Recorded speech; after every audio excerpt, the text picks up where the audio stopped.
Gustavo Alegre.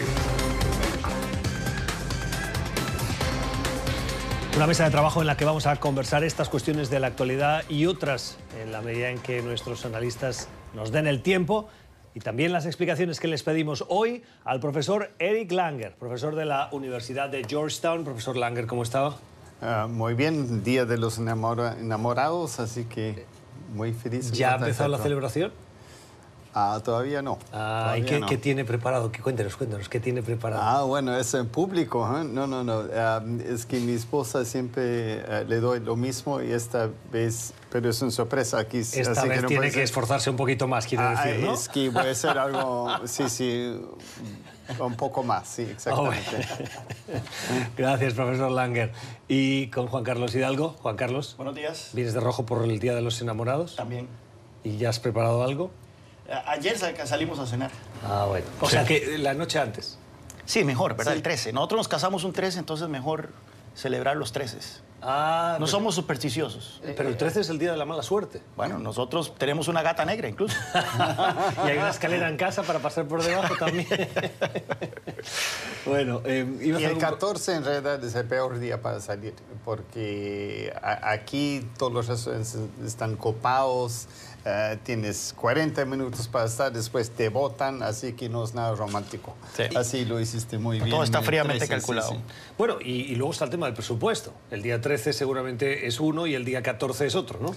Sí, exactamente. Hay que jugar con el mercado. Hay que leer las señales del mercado. A mí lo que no me gusta es que el mercado me imponga esas celebraciones. Siento que forma parte de ese capitalismo consumista que te marca sacándose un poquito de la chistera este día para esto, y que las empresas se apuntan, se abonan, crean esa sensación y que eres prisionero un poquito de esas tradiciones. Yo le decía esta mañana a mi esposa, cada día es el Día del Amor y la Amistad. Pues sí, hay gente que lo celebra así, otras no. Ajá. Bueno. Y el mercado simplemente es refleja. Muy buena excusa. Sonrió y me dio un beso. Bueno, sí. Bueno, esas confidencias aquí. Vamos a cuestiones de la actualidad en este 14 de febrero. Hoy se cumple un año del tiroteo, de la masacre que, como nos recordaba Ruth del Salto, dejó 17 personas muertas en esa escuela de secundaria en Florida. Marcó el inicio de lo que parecía un fuerte movimiento que tenía que marcar la agenda política en Estados Unidos y que muchos veían en él la posibilidad de que hubiera cambios que en el fondo tienen que ser cambios legislativos para introducir determinadas restricciones para el acceso y el uso de las armas de fuego en Estados Unidos, que, como saben nuestros televidentes, la Unión Americana es uno de los países desarrollados del mundo con más facilidades para el acceso a las armas, con más matanzas o problemas de tiroteos masivos, y que se resiste como gato panza arriba a adoptar esas medidas. Profesor, ha pasado un año, vimos esa fuerza en las calles. ¿Se ha deshinchado el movimiento?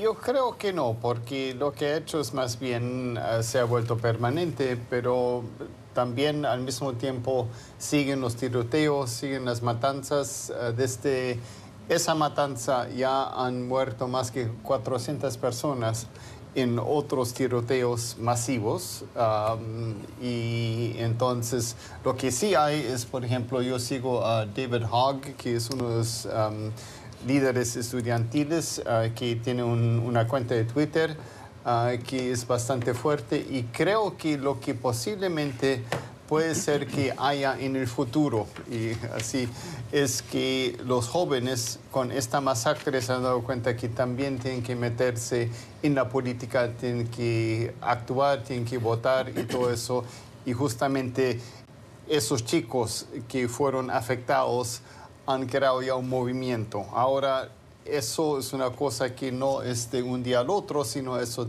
tenemos que esperar años para ver cómo va, porque muchos de los que fueron afectados todavía ni podían votar.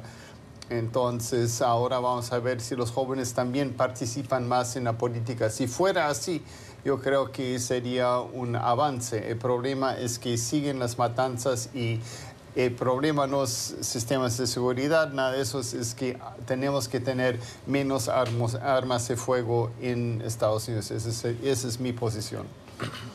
Bueno, el problema es que ya hay un montón de armas Exactamente. en Estados Unidos, más armas que habitantes.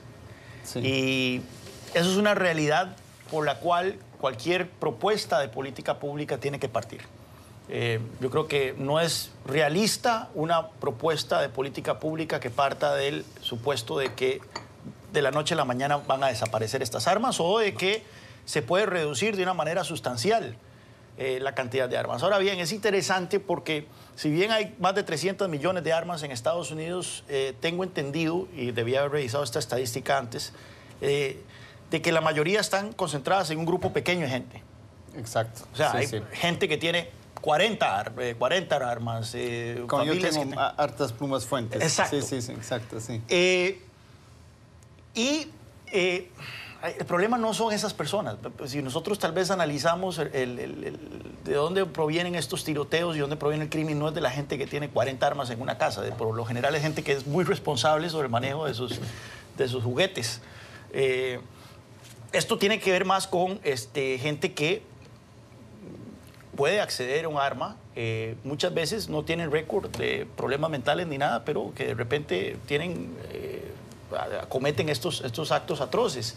Es un tema muy delicado. No hay soluciones mágicas para el problema de los tiroteos. Oiga, pero no hay soluciones mágicas, pero sí hay soluciones que han demostrado que sí son eficaces y que funcionan. En Australia, por ejemplo, el gobierno en un determinado momento y tras una masacre que conmocionó la opinión pública, emprendió una campaña de recogida de armas, incluso con un aliciente, y es que a muchas de esas personas les pagaban. Son conocidas las imágenes, invito a los televidentes a hacerlos, de esos contenedores en los que se recogían esas armas. Y al tiempo que se hacía eso, se ponía una limitación legislativa que incluía una serie de medidas que garantizaban que quien tenía armas, no las prohibían, pero introducían legislaciones que garantizaban que quienes tenían las armas tenían la salud mental adecuada y el registro adecuado para tener esas armas. El debate, siento que en Estados Unidos está en que cualquier legislación que se introduzca para limitar de alguna manera, en algún extremo, por pequeño que sea, el uso de armas de fuego, es vista por parte de los partidarios de las armas de fuego, que son la mayoría, demócratas incluidos, republicanos por supuesto, pero también los demócratas, como un ataque contra la segunda enmienda y la posibilidad de que eso abra el camino para la prohibición de las armas. Y nadie habla de la prohibición, habla de la introducción de legislación que sea de sentido común. Eso sí está demostrado. En Australia los homicidios producto de armas de fuego ya venían cayendo de una manera significativa mucho antes de la aprobación de esa ley de 1996, creo que era 97. Y tampoco era que Australia tenía una gran historial de tiroteos en masa como los de Estados Unidos. Igual lo que ocurrió en el Reino Unido con aquel tiroteo en Escocia, que fue lo que llevó también a una ley similar, mucho más draconiana, creo yo, en el Reino Unido en 1997, en un tiroteo en una escuela en Escocia. Tampoco es que el Reino Unido tenía gran historial de tiroteos de esa naturaleza. Le doy otro ejemplo, Suiza. Suiza es un país en donde todos los ciudadanos, todos los hombres mayores de edad están armados o el ejército, el Estado les brinda un rifle de asalto. ¿Y por qué no hay tiroteos masivos? Yo creo que hay un fenómeno que trasciende simplemente la tenencia no tienen de armas. AK-47. No, pero es que... El acceso a armas militares no es algo... El AK-47 es un arma que está prohibida aquí en Estados Unidos. Es un arma automática. Las armas automáticas están prohibidas en Estados Unidos. Las últimas matanzas se han producido con AK-47 y con armas de asalto. Yo creo que hay que verlo de otra forma. Y estamos aquí en Washington, ¿no? Entonces, lo que importa mucho es el lobby, ¿no? Y lo que sí creo que con esta masacre y con los jóvenes y con todo lo que ha pasado también con la trama rusa y todo eso, el National Rifle Association se ha debilitado muchísimo como lobby. Entonces ya es posible que otros políticos ya no tengan que estar tan aferrados a ellos como antes, y yo creo que eso es positivo también. Entonces la posibilidad de que hayan nuevas soluciones creo que crece, y creo que más bien eso tiene que ver también, y lamento decir porque no quiero siempre hablar de ese mismo señor, pero del presidente Trump y de la trama rusa y cómo va eso, y puede ser que con eso ya haya un punto de inflexión. Obviamente estamos hablando de un futuro que no existe todavía, Y lo bueno es que, como siempre digo, soy historiador, miro hacia atrás y soy mucho mejor mirando hacia atrás, hacia el futuro, pero al mismo tiempo creo que en términos de las fuerzas políticas dentro de Estados Unidos, las cosas parecen que están cambiando algo. Ahora vamos a ver hasta dónde llega, si se puede implementar algo como en Australia, como en Inglaterra. Creo que no, va a ser diferente, pero me parece que al final de cuentas es muy probable, para volver a tu pregunta al principio, que sí puede ser, se vislumbra que puede ser que haya cambios. Usos de subjuntivo en todo eso porque no sabemos realmente si va a haber. Bueno, o no. hay que tener claro que a nivel estatal se han ocurrido cambios. O sea, y a partir de la masacre de Parkland, Florida aprobó algunas leyes, el estado de New York en su momento aprobó leyes. O sea, ha habido cambios y eso también refleja la naturaleza federal de Estados Unidos. O sea, las leyes de armas de Chicago o que aplican para Illinois no deberían de ser las mismas que aplican para Vermont. Sí. Vermont es uno de los estados con mayor tenencia de armas en Estados Unidos. No tiene una sola ley de control de armas y es uno de los estados más seguros. Esto no quiere decir que esas leyes tendrían sentido, por ejemplo, en California. No, pero es que Vermont es un estado rural y, por lo tanto, su realidad es muy distinta a la que podría ser la realidad de Florida, la que podría ser... Pero lo más importante es a nivel federal. Y allá hay contrapeso, y eso es que ahora la Corte Suprema es más de derecha, y entonces son también más, creo, en favor de la segunda enmienda, así interpretada de la forma que todo el mundo podría tener armas. Entonces puede ser que fracasen los intentos de controlar armas si lleven esto hasta la Corte Suprema. Ahora vamos a ver si eso funciona o no. En este debate sobre el tema del control de armas, yo lo único que pido a la gente que participa en este debate son dos cosas. Uno, que no tengan un prejuicio natural a las armas, porque mucha gente odia las armas per se, y entonces ya ese prejuicio afecta su capacidad de hacer un análisis sobre las políticas de armas. Como yo no me gustan las armas, no quiero que nadie las tenga, las considero cosas malas y por lo tanto promuevo políticas prohibicionistas. Y lo otro es tener conocimiento técnico básico sobre las armas. Por ejemplo, ¿qué es lo que hace un arma automática o semiautomática? Porque esos son conceptos que constantemente se tiran por ahí, ¿verdad? Entonces, por ejemplo, la AK-47 es un arma automática. ¿Qué es un arma automática? Cuando usted aprieta el gatillo, sigue disparando. Esas armas son prohibidas en Estados Unidos, no se pueden conseguir en el mercado legalmente. ¿Qué es un arma semiautomática? Un arma semiautomática es que usted aprieta el gatillo y tira una bala. Y se recarga nuevamente, pero para disparar otra hay que volver a apretar el gatillo. ¿Qué ocurre?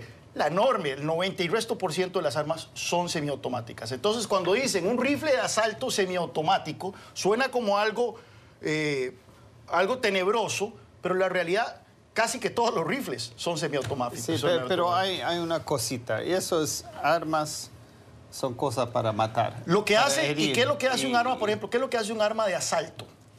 ¿Cuáles son los criterios que distinguen a un rifle de un arma de asalto? Pues son dispositivos cosméticos, literalmente. Si traen un silenciador, si traen una segunda agarradera, si traen un mirador, no hay nada que cambie la potencia o que aumente la capacidad de fuego de esa arma. Por lo tanto, la definición de rifle de asalto es sumamente arbitraria. O sea, no tiene mayor criterio. Vean ustedes, había una prohibición de rifles de asalto aquí en Estados Unidos, que fue aprobada en los 90.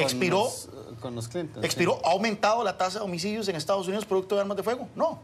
Estos son el tipo de cosas que hay que plantear. Lo cierto es que la masacre que ocurrió en Las Vegas, por ejemplo, yo creo que ahí esos son los aditivos que sí, que tal vez donde sí podría haber una regulación, que son los aditivos que son fáciles de conseguir, son legales, que uno puede ponerle a un arma semiautomática que la hacen automática. Yo me acuerdo que creo yo que estaba en Chile, cuando me levanté y vi la noticia del tiroteo de Las Vegas. Inmediatamente empecé a ver los videos y lo primero que hice fue oír el tiroteo. Y eso sonaba como un rifle automático. Trrr, trrr. Y uno dice, eso es prohibido. ¿De dónde habrá conseguido el arma, el asesino. Pues bueno, luego leí de que era un arma semiautomática que con estos aditivos se convierte fácilmente en un arma automática, y eso entonces sí aumenta la capacidad de fuego y sí aumenta la capacidad de matar. Y eso lo quería prohibir el presidente Trump. Y eso sí, yo creo que ahí sí hay campo para acción federal, teniendo en cuenta que cualquier persona con YouTube y acceso a Internet fácilmente puede fabricar esos aditivos en su casa, ¿verdad? Cambiamos de asunto. En las últimas horas se ha conocido la filtración de una carta que el Papa Francisco habría enviado a Nicolás Maduro. Hay dos elementos. La carta la ha publicado un medio italiano y ha generado una reacción por parte de la oposición venezolana y de la opinión pública en general. La carta tiene dos componentes que llaman la atención. Uno, que no se dirige a Nicolás Maduro como presidente. Y la segunda, el reproche que le hace el Papa en esa carta por recordarle el incumplimiento por parte del gobierno de Maduro de los acuerdos alcanzados durante el proceso de diálogo, que más tarde fue denostado por la oposición por ser un proceso en el que, según los participantes que estaban al otro lado de la mesa del gobierno de Maduro, dijeron fue una pérdida de tiempo para que el gobierno de Maduro tuviera más tiempo. ¿Cómo valora la posición de la Iglesia en esta carta, en este mensaje del Papa a Nicolás Maduro y en esa referencia a Maduro no como presidente?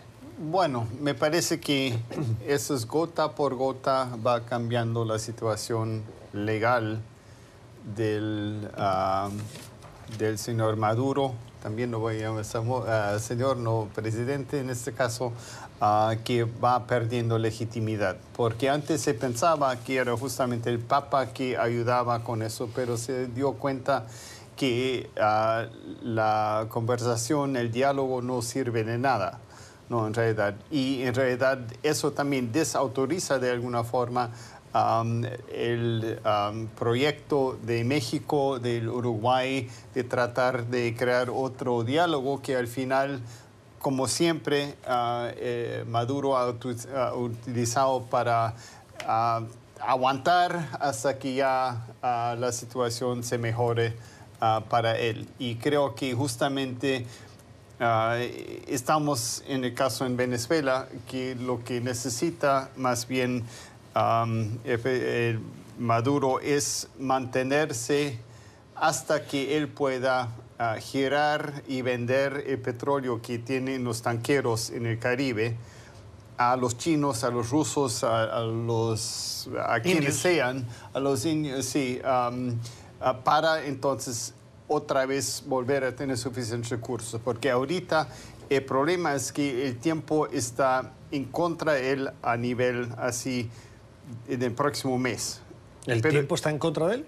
Más bien, la opinión pública, los analistas que he leído dicen lo contrario, que cuanto más tiempo tiene, más gana. No, digo, él tiene, digamos, una ventana de un mes donde él no va a recibir muchos ingresos. Ajá. Después ya va a poder hacerlo otra vez porque va a poder haber arreglado otras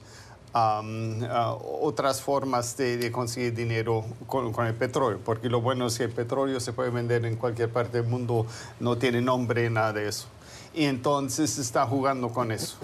Y justamente la carta del Papa dice que el Vaticano no va a jugar con eso, no va a ayudar al régimen ahora con eso, y entonces se corta más y más los plazos en términos legales. El problema con el petróleo venezolano es que es un petróleo altamente pesado. Sí, exacto. Y no es fácil de refinar en otras partes, ¿verdad? Las refinerías del Golfo, en Luisiana y en Texas, estaban especializadas en procesar ese tipo de crudo pesado. Pero no es tan fácil colocar ese crudo, y entonces esto le va a afectar de todas maneras. Incluso si logra colocarlo en la India o donde sea, el precio que le van a pagar va a ser muy inferior al que se le estaba pagando aquí en Estados Unidos. Entonces va a haber... Los rusos lo van a tomar y así el precio... Y no solo eso, sino que también las refinadoras en Venezuela están preparadas para refinar ese crudo, pero necesitan diluyentes especiales que lo importaban de Estados Unidos. Y las refinerías ya no funcionan porque y ya no funcionan esas refinerías. Entonces, el tiempo está contra Maduro en ese sentido, de que se le va a empezar a acabar la plata muy pronto. Las sanciones estas de la venta de petróleo de PDVSA a Chevron y a Volare, creo que la otra empresa, Valero en Texas, sí. empiezan a entrar en vigencia hasta el 28 de abril. Es decir, todavía PDVSA le puede continuar vendiendo a estas dos empresas. Oiga, pero ustedes me han desviado el tema. No, la carta del Papa, carta del Papa, sí. Sobre la carta del Papa, pues bueno, ahora que el Papa fue a Panamá, fue muy criticado por su actitud tibia y las declaraciones que dio sobre Venezuela. Es claro que el Papa tiene una afinidad ideológica a estos regímenes bolivarianos, a estos populistas de izquierda. Ya ha sido documentada cuando Evo Morales le regaló un crucifijo con la forma del hoz y el martillo, la gran sonrisa que tenía el Papa cuando se lo regaló, o sea, cuestiones de esa naturaleza. El Papa fue un tonto útil en el previo proceso de paz que fue mediado por el Vaticano. Y yo creo que esta carta refleja esa frustración de haberse sentido vacilado por Nicolás Maduro, porque básicamente le reclama, bueno, ¿por qué usted está pidiendo un nuevo proceso de diálogo si las demandas o los acuerdos o las precondiciones del acuerdo del proceso previo que me dio el Vaticano, usted no las cumplió? El otro día estaba yo revisando los datos, 5 grandes procesos de negociación y de diálogo ha habido desde que Nicolás Maduro llegó al poder.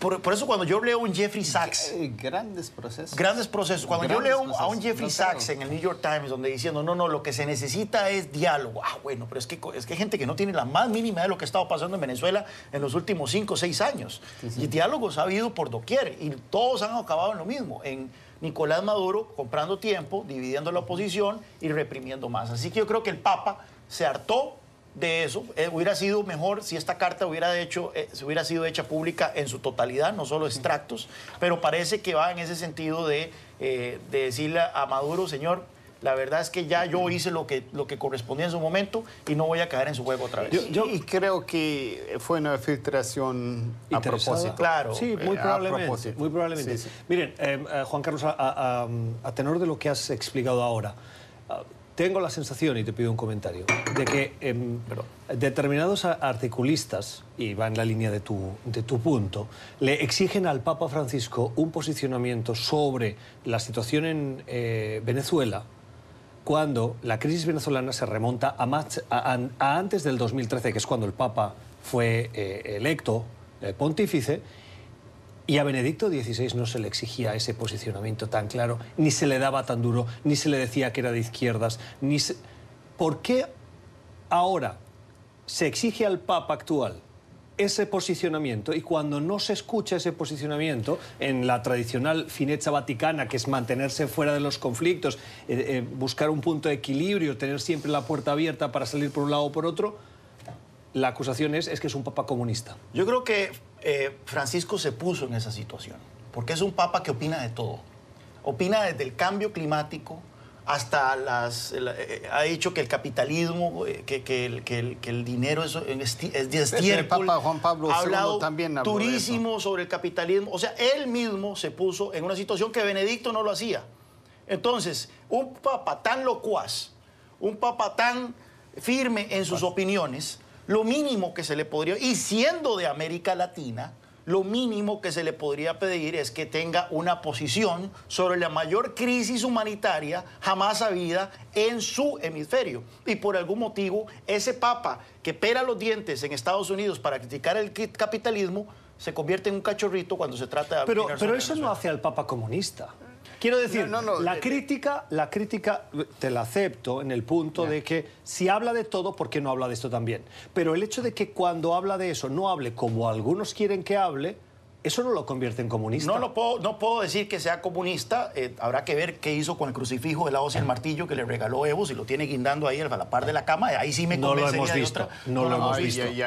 Pero, Carlos, por favor. Pero es un papa que simpatiza abiertamente con las ideas de estos regímenes populistas. Cuando fue a Bolivia, el discurso que se dio fue un discurso contra la globalización, contra los grandes medios de comunicación. Era un discurso salido de Evo Morales, salido de Cristina Kirchner, al punto que cuando fue a Ecuador con Rafael Correa como presidente, hubo un momento porque Rafael Correa no se despegó de él, hubo un momento en que el Papa le dijo, ya deje de citarme, porque todos los discursos de Rafael Correa iban, como dice el Papa Francisco, como dice el Papa Francisco. Claramente es un Papa con una afinidad hacia gobiernos de izquierda. Bueno, yo creo que exageras un poco. Lo que sí se ha dicho es que, digamos, un Papa peronista, y creo que en ese sentido sí, más populista. Y yo creo que cuando Evo Morales dio su crucifijo, más bien se sonrió porque no sabía qué hacer. Yo lo he tratado de analizar varias veces y sí tiene un discurso, bueno, es un papa latinoamericano, por eso se ha metido, ¿no? Porque le pertenecen, como por ejemplo el Papa Juan Pablo. No ha habido Papa Juan Carlos todavía. Sí, todavía no hay. ¿Habrá? No sé, habrá. Bueno, Juan Pablo II. Se parece un poco al de la serie, ¿no? Sí. Al de la serie Pope. Tengo que cerrar. No. Entonces, él era, como era polaco, era anticomunista y entonces tenía que ver con eso, mientras que el Papa Francisco, como es latinoamericano, tiene que ver con eso. El gobierno panameño está profundamente enojado. ¿Con quién? Con la Unión Europea. ¿Por qué? Porque la decisión del bloque comunitario ha sido la de incluir a Panamá en la lista de países que suponen un riesgo para el lavado de dinero y el financiamiento del terrorismo. ¿Tiene razón Panamá, Juan Carlos? Bueno, tras la publicación de los Panama Papers, hubo muchísima presión sobre el gobierno panameño para modificar sus leyes sobre... Creo que tienes que explicar un poco qué son los Panama Papers. No, los Panama Papers fueron estas publicaciones relacionadas con estas firmas de abogados que creaban compañías shell, o compañías, ¿cómo se dice? Offshore, ¿no? Offshore. O como se dice en buen argentino, truchas. Truchas. No sabías esa. Sí, esa es linda palabra. Que era para, bueno, uno puede crear compañías offshore para muchas cosas, ¿verdad? No necesariamente es algo ilegal, no es algo ilegal. Pero la suspicacia que generaron estos papeles es que esto se estaba utilizando para evadir impuestos y para hacer lavado de dinero. Pues bueno, hubo muchísima presión sobre el gobierno panameño, especialmente la GAFI, que no me acuerdo exactamente cómo cuál es el GAFI es un organismo internacional. Grupo de Acción Financiera Internacional. Sí, Grupo de Acción Financiera Internacional. La GAFI puso mucha presión sobre el gobierno panameño, so pena de imponer sanciones a través de la OECD, sanciones de inversión y demás. Esto viene con ciertos dientes, no solo es una cuestión simbólica incluir estas listas. Pues bueno, el gobierno de Juan Carlos Varela hizo cambios y ahora la molestia del gobierno de Juan Carlos Varela es de que la GAFI le dio la luz verde a Panamá, les dijo ya, ustedes cumplieron con lo que solicitamos y ahora viene la Unión Europea, de la cual todos los gobiernos son parte de la GAFI, y dice, no, señores, ustedes no han hecho lo suficiente, ustedes tienen que, todavía no están en cumplimiento, ustedes están en una lista negra de países que facilitan el lavado de dinero y el terrorismo, o sea, que son acusaciones fuertes, ¿verdad? Entonces, claramente yo creo que está de la Unión Europea tener que explicar bien qué es exactamente, cuáles son los señalamientos que tiene que hacerle al gobierno, en qué está fallando el gobierno panameño en su cambio de la legislación. Lo que yo huelo aquí es que la Unión Europea claramente está en una cruzada por armonizar leyes tributarias y armonizar sus políticas tributarias, no solo dentro del club europeo, sino también allende, ¿verdad? Con tal de luchar contra los paraísos fiscales, claramente. Sí. Y bueno, y si ese es el caso, yo creo que la Unión Europea está haciendo de bully, de matón aquí, agarrándola contra el gobierno panameño. ¿Cuál es el principal paraíso fiscal en el hemisferio occidental? Delaware, yo creo. O sea, ¿dónde están? Citco, hablábamos de Citco. ¿Dónde está creada Citco? En Delaware. ¿Por qué? Porque ahí se pueden hacer empresas todavía mucho más rápidas, empresas truchas, como dicen. No, es que se pagan menos impuestos. Y con menos impuestos que en Panamá. Pero la Unión Europea no pone pero una cosa es instalar tu sede diferentes. social en un lugar donde los impuestos son muy bajos y la otra es crear una infraestructura para pagar menos impuestos cuando tienes que pagarlos, no cuando la legislación te permite no pagarlos, sino cuando quieres no pagarlos y creas una infraestructura aprovechándote de legislaciones de países como Panamá. Son dos cosas distintas. No son solo cuestiones de impuestos o la facilidad para crear una de estas empresas offshore. También es el secreto bancario, ¿verdad? Sí. Que eso yo creo que en realidad eso es más importante. Y obviamente, como historiador, y más bien estoy enseñando ahora una clase sobre historia económica de América Latina, y parte de eso forma las leyes financieras y todo eso, que Panamá ha tenido un secreto bancario por muchos años. Se había más bien destacado como un lugar donde los ricos podían ir y así esconder sus ganancias, también dictadores y todo eso. Y eso ha cambiado muchísimo en los últimos años. Entonces, en ese sentido, compadezco a Panamá porque realmente ha hecho muchas reformas, ya no es tan posible como antes. Y más que todo, no ha sido presión de la Unión Europea ni de Gafi, sino de Estados Unidos. Y hace como 20 años que empezaron a ir contra eso, como la campaña que conocemos aún más de Suiza, contra la Suiza, por ejemplo, de los secretos bancarios y abrir todo eso. Entonces, es todo un esfuerzo, yo creo, en el hemisferio en particular, porque hay Barbados, hay Bahamas también, hay otras islas que también hacen eso, que están, sí, Gran Caimán, sí. Entonces, eso es muy diferente que Delaware por ejemplo, North Dakota, porque North Dakota parece que también tiene... Y las grandes... Yo me acuerdo que el Washington Post publicó hace unos años, hace un par de años, cuál es el principal paraíso fiscal de las Américas. Y dijo, no es Panamá, es Delaware. Bueno, pero fue el gran título de esa noticia. De paraíso fiscal. Y es interesante porque estuve en México hablando con un amigo y estuvimos hablando de esto, y él me cuenta de que los esfuerzos de Estados Unidos tendientes a atacar estos paraísos fiscales en Panamá y todo, iban más tendientes a matar la competencia de sus propios paraísos fiscales que en verdad un esfuerzo por la transparencia y demás. Mira, yo soy un firme creyente en el secreto bancario. Yo creo firmemente en el secreto bancario. Me parece que es uno de los pilares del Estado de Derecho. Saber eso, ya sabemos por qué. Uno de los pilares del Estado de Derecho en Occidente es el derecho a la privacidad. Ahora bien, recordemos de que el secreto bancario no es absoluto en ninguna parte del mundo, ni siquiera en Panamá. Si las autoridades sospechan de irregularidades, ya sea en cobre de impuestos, narcotráfico, lo que sea, financiamiento de terrorismo, las autoridades tienen que pedirle a un juez la autorización para revisar y entrar, ver las cuentas bancarias de una empresa, de un individuo y demás. En el 90% de los casos, los jueces autorizan esos cateos, autorizan esas solicitudes. Ahora bien, lo que ocurre aquí es que estos países quieren que eso se elimine y quieren que las autoridades fiscales tengan acceso irrestricto, sin necesidad de pasar por un juez, a las cuentas bancarias de la gente. Ahora bien, nos dice, mira, así es como es en Europa. Bueno, Europa es un poco distinto a América Latina. En Europa hay un Estado de Derecho todavía un poco más fuerte de lo que hay en América Latina. En América Latina yo no confío en las autoridades como sí confiaría tal vez en las autoridades británicas o en las autoridades suecas. Darle ese poder administrativo al Estado para que pueda hurgar en las cuentas de las personas, sabiendo que esa información la pueden vender los funcionarios, porque recordemos que al final de todo cuentas son funcionarios, la pueden utilizar para chantajes políticos, la pueden utilizar para... De todas maneras se puede usar de ese poder. Así que yo creo que es un instrumento muy valioso, por lo menos en países con un Estado de Derecho endeble como el nuestro.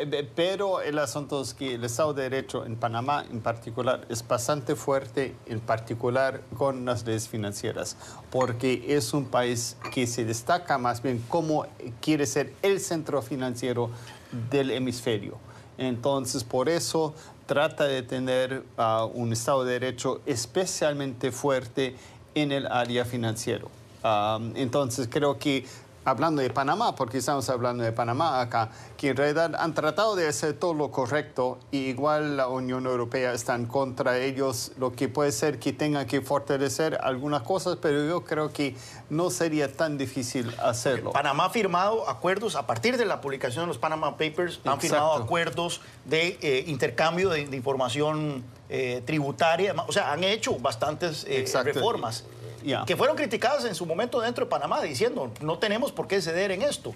Pero bueno, esas voces ahora se están viendo un poco reivindicadas, porque pues, parece que la Unión Europea no está saciada con lo que se ha hecho hasta ahora. En la lista, hasta ahora tenía 12 estados que se mantienen: Bahamas, Botsuana, Corea del Norte, Etiopía, Ghana, Irán, Pakistán, Sri Lanka, Siria, Trinidad y Tobago, Túnez y Yemen. Bueno. Y la Unión Europea, la Comisión, mantiene a esa docena de jurisdicciones y añade las siguientes: Afganistán, Samoa, Guam, Irak, Libia, Nigeria, Panamá, Puerto Rico, Samoa Americana, Arabia Saudí y las Islas Vírgenes de los Estados Unidos. Y Samoa, Guam son pertenencias territorios de Estados Unidos también. Y Puerto Rico, sí.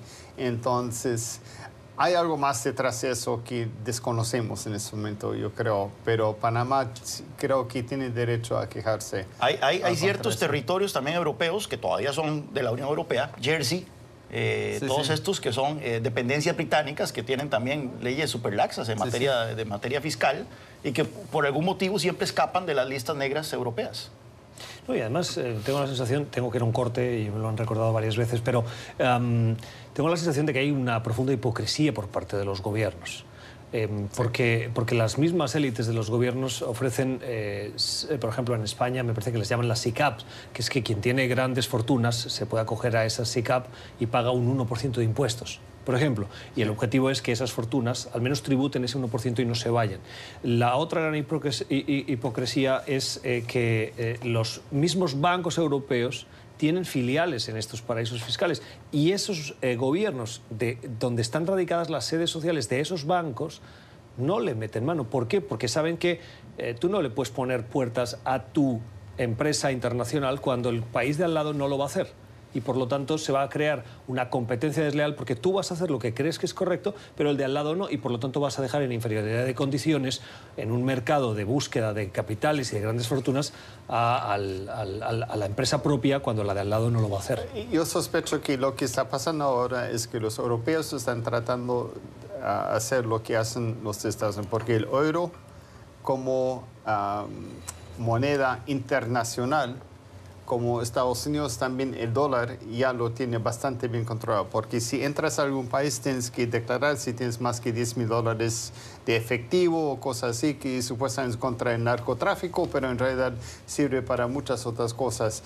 Y no hay algo equivalente, lo que yo sepa, para Europa, y ahora yo creo que están imponiendo algo así también.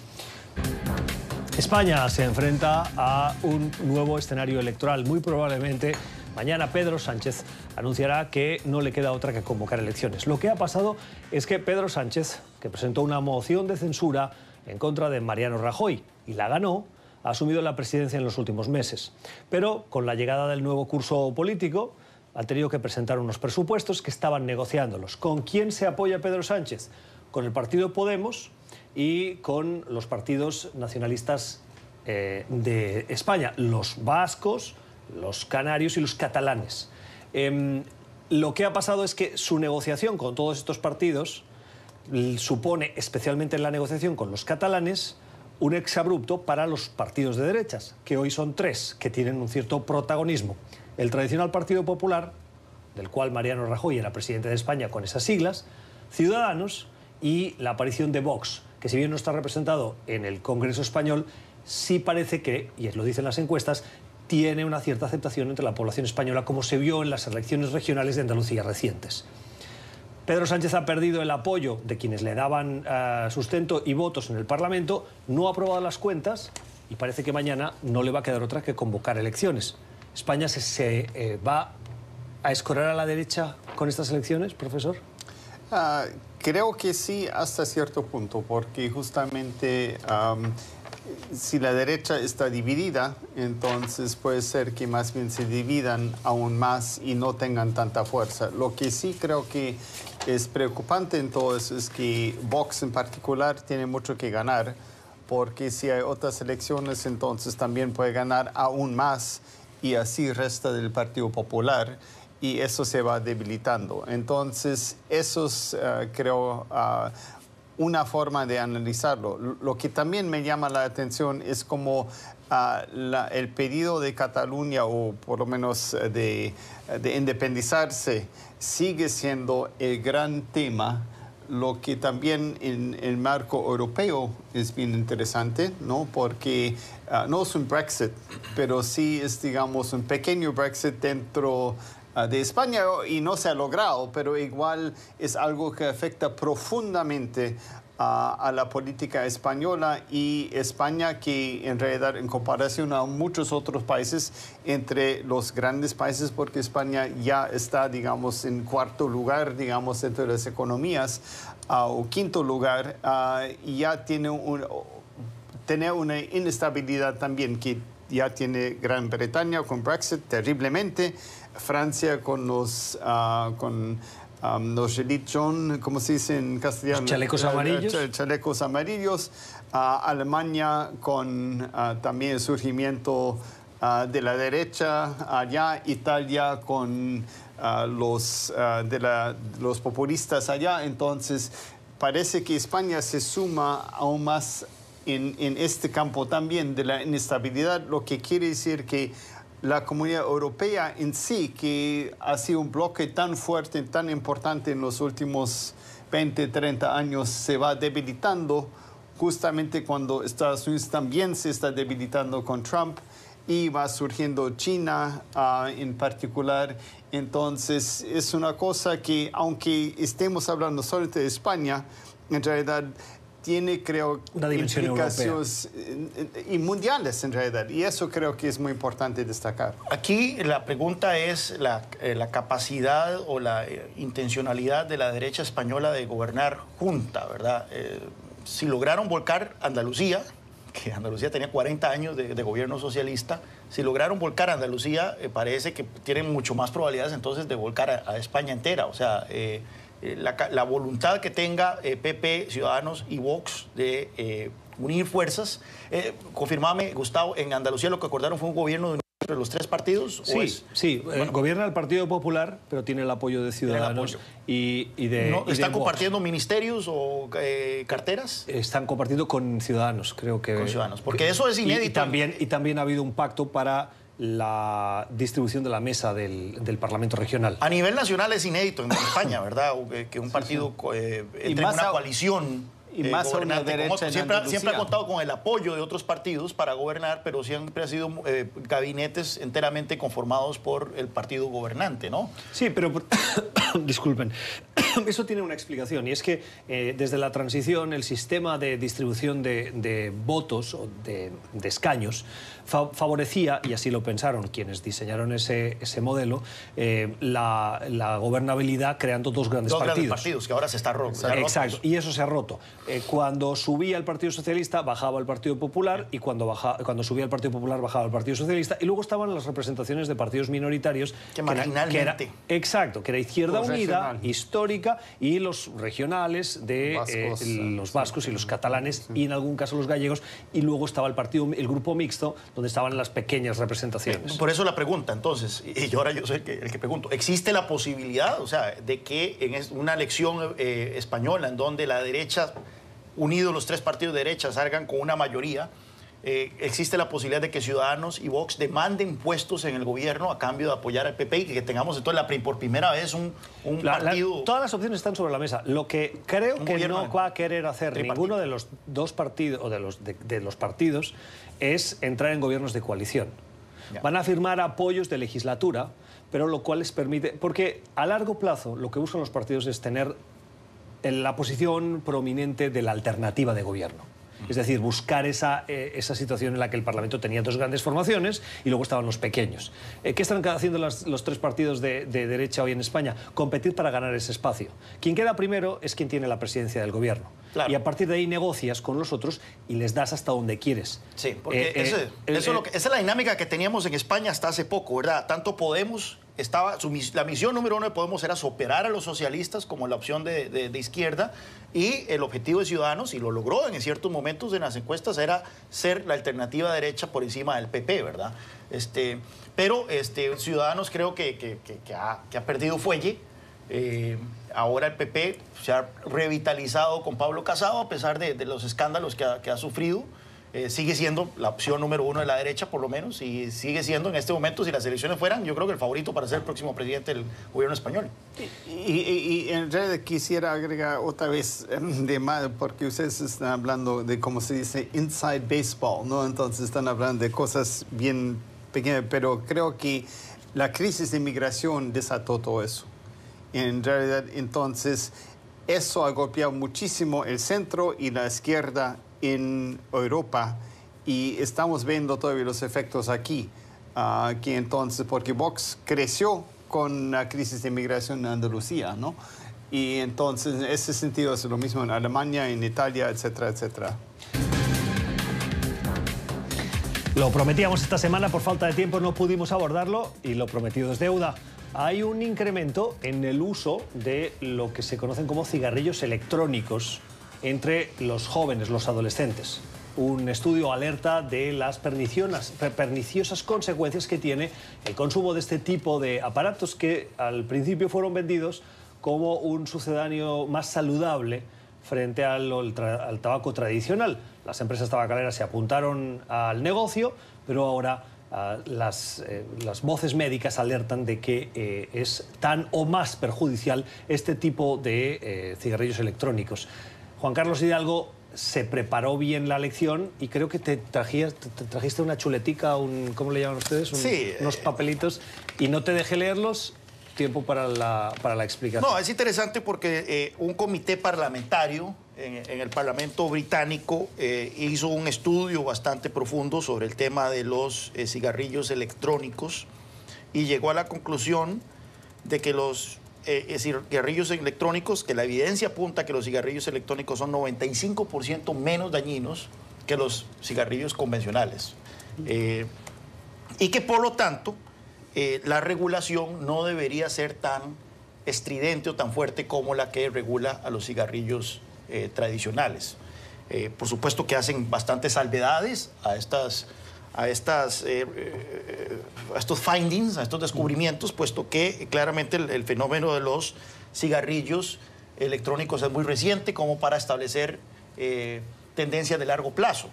Pero por lo menos como lo que se ha visto hasta ahora es de que la gente utiliza muchísimo los cigarrillos electrónicos para dejar el cigarrillo tradicional, y que por lo tanto creo yo que hay un gran potencial y que no debería regularse de la misma manera como se regulan los cigarrillos tradicionales.